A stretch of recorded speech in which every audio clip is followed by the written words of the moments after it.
fight. How are you? How are you doing? Yeah, no, I'm good. Good to communicate with you again. It's been a while. It's been Yes, 2 years. yes. And was our last interview, and was it in person or did we correspond? Oh, okay, cool.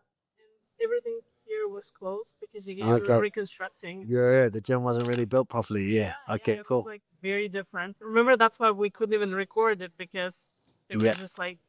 Workers and builders. Yeah, cool. So it's been actually, it was a very, very different time if you remember that. That was right before the Volkanovski and Ilya fight.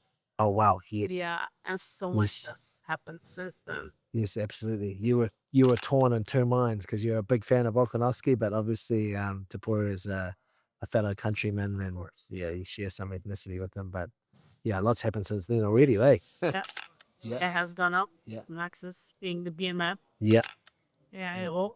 Volk's career has been Volk. on quite a trajectory, yeah? Well, because it's just been Volk. Yeah. So What do you think about that? no, I think Volk's story is very cool. I mean, obviously, it's because of my perspective, I have Israel obviously, and I see so many similarities between how their careers kind of ascended and then, if you like, descended. I see, yes, a lot of similarities between the two of them. For instance, like losing the title and regaining it, I think that's a big thing. Like when a fighter loses at that level, it's a massive thing to have to deal with. And I just know how huge that is. Sure, the enormity of winning it and stuff and holding on to it is great, but losing it and getting it back is one of the is tougher than gaining it and tougher than keeping it, in my opinion. In my humble opinion, that would rate amongst those three things: getting it for the first time, defending it, losing it and getting it back, losing it and getting it back is very, very tough. Yeah, probably the toughest thing you can do. Well, I think it just kind of speaks on how special of athletes they both are. Yeah, 100%. Very different in their approach, in their style somewhat as well, but that the firmware probably, is the same, I guess. Yes. Like you'll definitely find similarities in their mentality. Yeah. Do you kind of feel like they feed off each other and each other's? They have very good vibe with each other when they're around each other. Like they both understand what it's like to be the 1% of the 1%, if you like, you know what I mean? They share that commonality and they know what sort of mindset you have to have at that top, and obviously the shared experiences. Yeah. So how often does Volk come around here?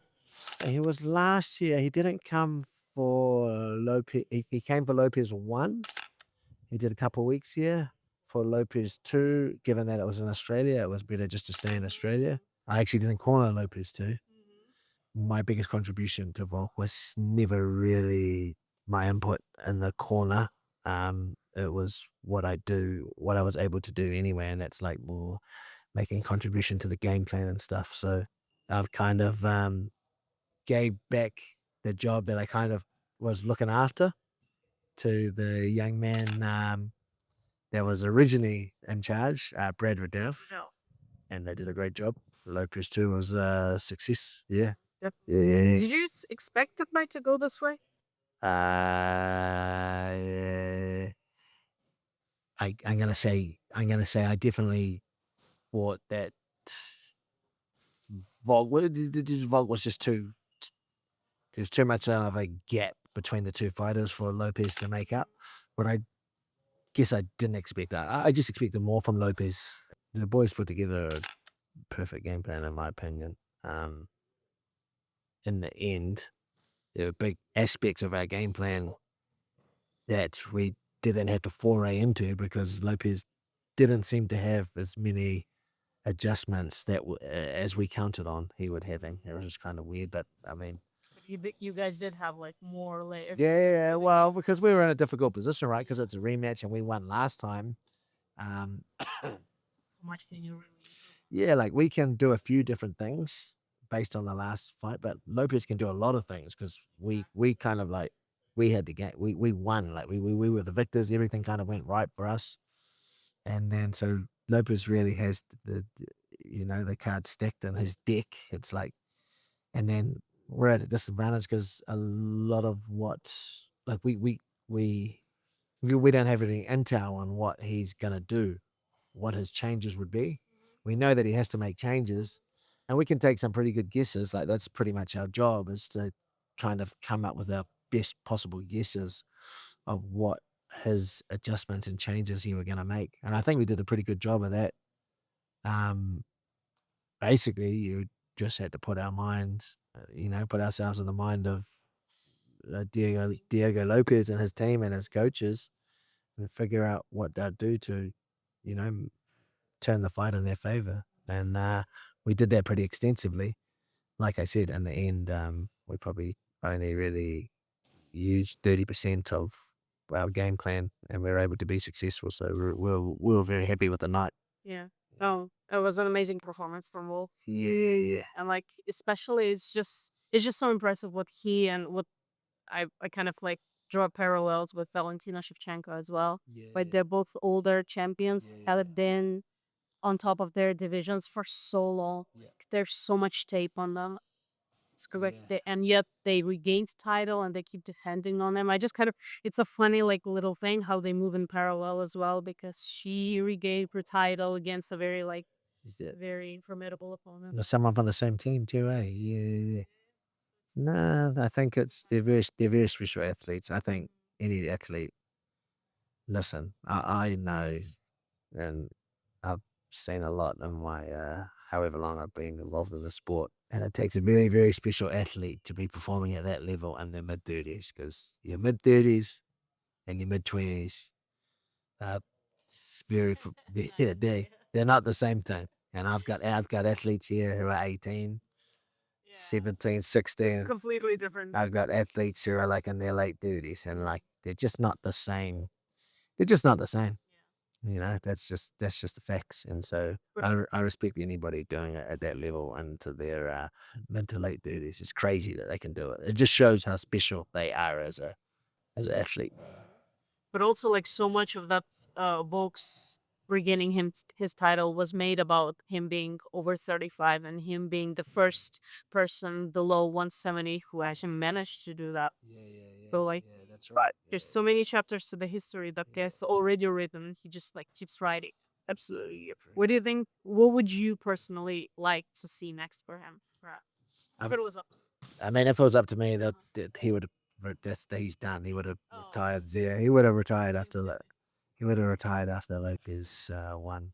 Yeah, after the first time. Oh, really? Just regaining it? Yeah, a little bit of me thought he was gonna, but yeah, he's not gonna.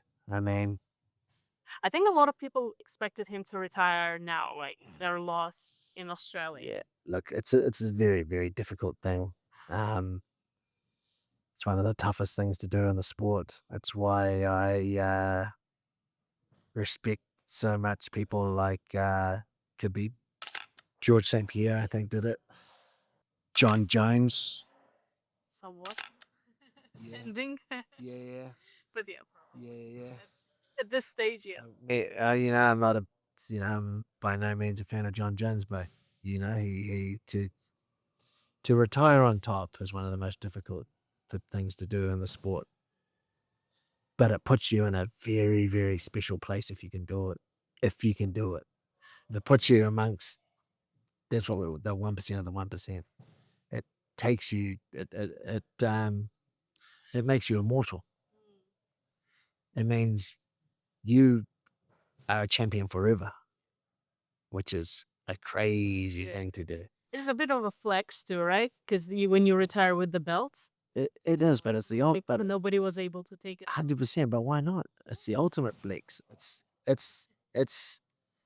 is the ultimate thing you can do in the sport, in my opinion. And but the realities are that there's other factors that are in play. These guys, when they get to that level, they get a lot of money, and it's great to be a champion and to go down forever in the history books. But so a lot of that stuff doesn't pay for your family bills and doesn't look after your family and your future, and so you've got to factor that into it. But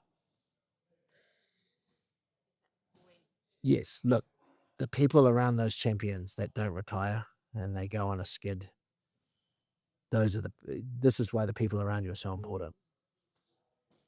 Think about all the great champions that probably fight a little bit too long. Unfortunately, to the fans, they get remembered for the latter part of their career. That's just how it is. Silva, BJ. Yes, exactly. But the people around them, the close people around them, they don't remember them for that. You know, they remember them for the peak. And that's why the sport's so ruthless. The champions that go on the losing streaks and end up losing and falling away from the sport, unfortunately, no one remembers the spectacular things they do. That's just how it is. But if you retire as a champion and you enter that immortality, that's very special. That's a very, very special thing to do. But I also don't hold it against people that don't do it as well. So yeah, that's just my opinion on it. Yeah. Do you think like anything will change in time with maybe different incentive structure, or it's just probably also human nature as well? Nothing compares to that high when you win on the title level. I think, look, like I can only imagine, but if UFC start incentivizing and paying a little, quite a bit more, then you'll be able to get yourself in a more comfortable position where you maybe will consider the option to retire while you're champion. But I mean, at the moment, we're probably not quite there. So maybe that will change everything. But yeah, like I said, we're not there at the moment. Yeah. Well, let's hope and continue that Volk keeps spoiling us. Yeah. I mean, like the viewers with his performances, because morally and like emotionally, I'm not ready for him to retire. Yeah, for sure. I was kind of bracing myself for this Australian event, but in the end, like, oh, maybe one more. Yeah. I mean, that's my own personal selfishness and my own personal view. I'd love for him to retire as a champion, but yeah, probably not that happen. We'll see. Well, at least for now, we'll just enjoy him inside that octagon. Well, another man that we're about to enjoy seeing inside that octagon has taken quite a big of a pause, I think, right? Yeah. Should a break.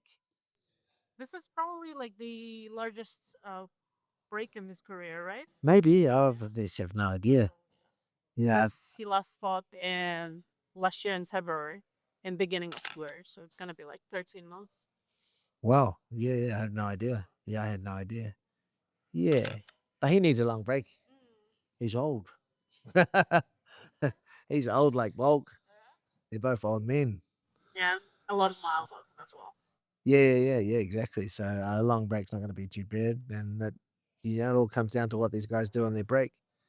Izzy had a pretty good off camp. So he got himself in shape nice and early. So, yeah, hopefully we see something special in Seattle. Israel mentioned that he did actually get somewhat of an offer to fight RDR, but for some reason that didn't come to fruition. What do you think about that? Would you be okay to take it, or would you advise against that? I don't want to contradict what he says, but I don't remember that. Okay. So maybe it wasn't like it wasn't like a firm offer, because obviously I would have known about it. So maybe it was just like a passing conversation with Tim. But yeah, as far as I was, there was never a real offer to fight RDR. We wouldn't do that anyway. Like, we respect RDR a little bit too much to be jumping in with someone of his skill set on. I think it was like 6 weeks notice or something. Yeah, 6 weeks. 6 weeks notice. I think at that time I wasn't sure what Israel. I can't recall what Israel was even doing at that time. So yeah, for me I don't remember it, and it wasn't really an option yet. So you still prefer full camp? Full camp for the old fellas. Yeah. How's he doing now? He's doing great. Yeah, he's doing really well. Put a lot of things in place. Real interesting time in my gym, because I've got obviously a young group of UFC fighters and a younger group of professional fighters under them, but then I've got the old guys, and hopefully we're doing those older athletes some justice. But yeah, just a bit of a learning curve, eh? you 20-year-olds, 25-year-olds are not the same as 35-year-olds, and that's the learning curve. Yeah. What have you seen? Like, what has been the biggest change in him in these? Well, I talked to you right after the Strickland fight, so again, it's been a while. A very different dynamic. Yeah. Just peacefulness. You know, like Israel always had to like. I feel like Israel was always trying to prove something, or if there was nothing to prove, he just would find something. And if there's nothing going on, he would pick something and then pick a fight. He'd pick a fight and then the other person would say something, and then he'd have motivation. But there's just not that anymore. Like it's just more of a peacefulness. It's like, man, I'm gonna fight because I just want to fight and I want to test my skills and I still love the sport. So it's He's a performer. yeah. And he just wants to perform. He wants to get out there and perform and do martial arts. I think that's a very different mindset to what that you have when you're on the way up. Yeah. What did you think about the matchup, Joe Pfeiffer? That's a dangerous matchup. Like, Did you like the opponent whenever they mentioned it? There's always aspects of an opponent that you like, but there's always aspects of an opponent you're like, oh, that could be trouble. You know what I mean? That was the top 15. Like I sound like a broken record, but the top 15. The reason it's the top 15 is kind of on any given night they can just beat each other. Yeah, 100%. I mean, it's so competitive at that end. Israel and Joe Pfeiffer could fight on Saturday and Joe could win, and then on Sunday Israel could win. That's just how the top 15 is. So yeah, it is what it is, man. Israel's still at the top of the world. We're still competing with the best guys, and so we've just got to take care of business. Yeah. When you face someone like Joe, for example, who's a newer fighter, there's maybe less tape on him as well. More, I would say, there's more of the unexpected factor is more present there, perhaps. Do you focus more on him or more on Israel assets? No, it's an equal focus, I think. But it's always an equal focus. It depends on. Yeah, I mean, it depends on your strategy around looking at opponents and stuff. But I always tend to.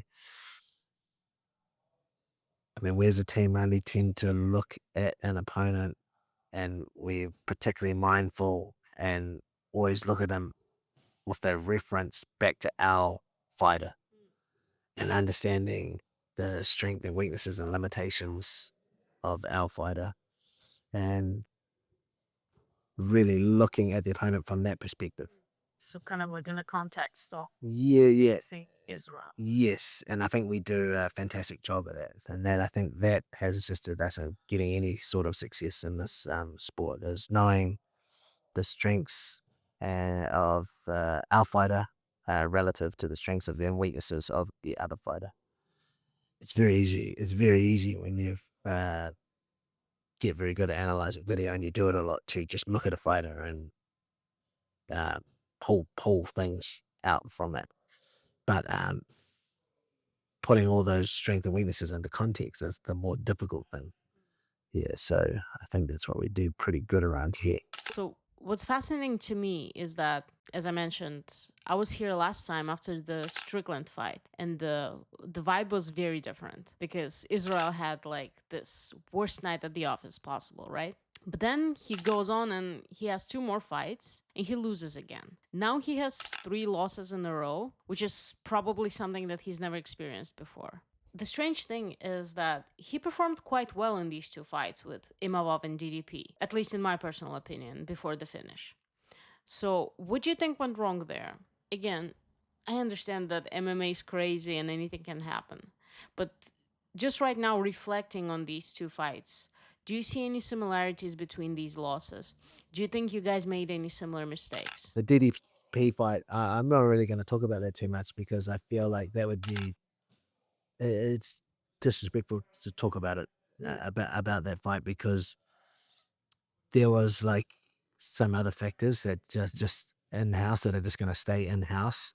And at the end of the day, I respect your opinion that he thought Israel fought well. And there was a couple of things he did well, but that was just, it was terrible in my opinion. Yeah. So terrible that, I don't, I'm trying to erase it from my memory. There's things that happen in leading up to that fight that it's not worth talking about. The Imavov fight, however, was a complete turnaround. Like, it's probably one of the best training camps he's ever had. Israel's was very sharp. I felt Israel found some of his old form, back when he was like on the rise and he was defending his title a lot. But in that fight he made a mistake, and for everybody, man, you know what I mean? I'm definitely not going to make any excuses. Like, he made a mistake and he got caught, and that happens. But as a result of that fight, I was like, I am very confident that he does have a bit of mileage left at the top level, because after Strickland and DDP, I was not convinced that we should still be fighting. But Imavov kind of turned me around. Oh, that's interesting. Yeah. Yeah, again, it's just because the performances themselves were. I mean, I cannot speak about DDP because, you have to live in a totally different perspective, which I understand, of course. But yeah, in both those fights, to me, like, even in DDP, I could see the shades, the easy. And with Imavov, I think it was a surprise for a lot of people. But I guess when you take a look at where Nasruddin is right now as well, how well he's doing, and like, I mean, he's right on the cusp of the title shot. Well, it honestly looks like he's about to get pipped. We're in the Paramount era, and it's all about what's the biggest fight. And if Imavov and Strickland's a bigger fight than Imavov, then that's just business. Did you see that coming, or was it kind of like unexpected for you to see the switch to more of them, perhaps the entertainment side of things? Nah. No. Nah, I felt like it was always going to go that way. You pay $7 something billion, that's big business, huge business. And you've got to deliver a product that justifies that 7 point whatever billion dollars. And so the way that the fights are going to go in the future is the fights that bring the most attention, that's going to be the winner of the day. That's just how it is. You're going to see a change. The MMA fights that me and you like don't attract the people the casual people and the casual people pay are the ones that paid for the $7.7 billion or whatever, not me and you. And so the sport and the product has to reflect that. And so that's just what's going to happen. It's just how it is. Like, I can sit here and complain about it and go on about it, but that won't get you anywhere. You have to adapt and you have to change. So that's just how it is. Is that something that you guys right now have to look at more closely, like as a team? 100%. I mean, for a little while there, it was, these kind of things take a few years to happen, but for a little while there, it was looking like to break through to the upper echelon of the sport and champion, you were going to be fighting the majority of the time very heavily wrestling style.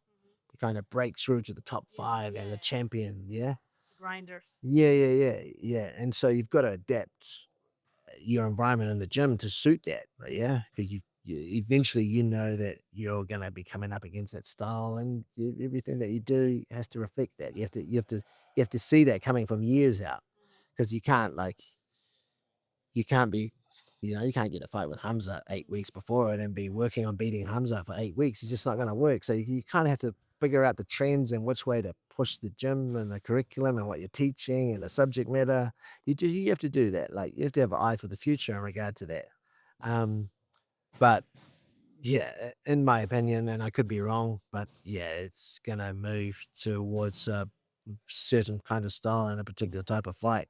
You can just kind of see it. We're on the precipice of that. I felt like it was like that for a while as the UFC ascended, and it kind of like the playing field kind of evened out a little bit, but now I think it's just going to go the other way again. The Paramount era, we're not in that era, so to speak. Like I said, these things take a few years to kind of come to the fore. But yeah, if Israel had another few years in him, and then I don't know if he does, but then it would be perfect. Yeah. Does it concern you when you hear him talk about retirement that he's kind of sees the end of the at the end, light at the end of the tunnel? At least he said something like that in his interviews. Is that something that It doesn't concern me. doesn't It concerns me. prefer it for him to be so realistic about it? Yes, sometimes concerns me about how long the tunnel is, but you know what I mean? Yeah. So tunnel's like, the tunnel exit's quite far. I'm like, oh, is it that far away? So that sometimes concerns me, but it's a good way to look at it. What do you think we can expect? Look, I'm not asking for like. now prediction. what Would you be happy? now what we're aiming for is vintage Israel. He saw a little bit of vintage Israel versus Imavov. If you look at the first part of the Imavov fight, Imavov didn't know what was going on. He didn't know what was coming, what was going. He couldn't get a read on Israel. For sure, you can argue that he was collecting data and stuff, and he was figuring out that Israel was drifting over to his right hand and stuff. But there's big periods of that fight where Imavov was just completely lost. And that's vintage Israel. Vintage Israel has you with no big physical interactions. He has you kind of beat already. That's the mastery of that sort of style. That's what we're hoping for. Okay, well, let's hope that I can't wait to see it. And if I can ask you one more question, right now in the sport, what's like the topic or a fighter that you feel like, for you personally, draws the most of your attention? Okay, so I'm really at the moment enjoying watching Jack Geller, and although he made a pretty big mistake in the Islam fight, what I'm particularly enjoying is the way that he's dealing with being taken down and getting beaten. So like basically how he reacts when he's being taken down. So the way that he scrambles. In that respect, I'm also enjoying what's his name? The kid that fought last fought the Russian kid. Nurmagomedov, Bautista. Mario Batista. Yeah, I'm enjoying watching him and in that same respect. His last fight was. Yeah, absolutely. What else am I particularly enjoying? Any Georgians on your radar? I always love Merab. Merab's one of my favorite fighters. I think they should do the third fight. I think that Peter did a really, really good job of dealing with Merab. Were you surprised? I was not surprised because in many of the things that I felt Peter was doing, I felt were when I thought about Merab many times, those are some of the things that I would implement. And Peter, you know, I don't have anything to do with Peter, you know, his coaching team had some similar ideas. But why I think they should have a rematch is because with some of the things that Peter implemented, that's very, very easy for Merab to kind of counter those things and bring things back to the even playing field that it was before that. If it was even, because I would say before those things, I would say it wasn't even, it was in Merab's favor. So I believe Merab will be able to bring that to an even playing field and take away some of the things that Peter did to counteract Merab, and that would probably put Merab like in a very good position to fight Peter again. That's why, as a fan, I'd like to see the third fight again. I think it's an intriguing fight. Well, 100%, I do agree with that. But in terms of that third fight, would you be more expecting to see the fight kind of like the first fight, the second one, or something completely different? I would say that there'll be aspects of both fights in the third fight. I would say Merab's team didn't do as good a job as perhaps, for instance, we did with Lopez too. You're trying to come up with like, well, so what can Peter do different? What can Peter do different? And you don't really have any intelligence on that, right? You're kind of like trying to look at, analyze video of similar fights and find similar sequences. Look at obviously the last fight, and you're basically asking yourself the question, oh, no, I think Peter's going to do this, and Peter could adjust to this. Would be a really good adjustment for Peter to make. And I honestly don't think that Merab's team did a particularly good job of figuring out what those adjustments were going to be. If they had done a better job, then you would have seen Merab readjust to some of the things that Peter was doing. And so I think now it's very evidence-based, right? Because now we know what Peter did.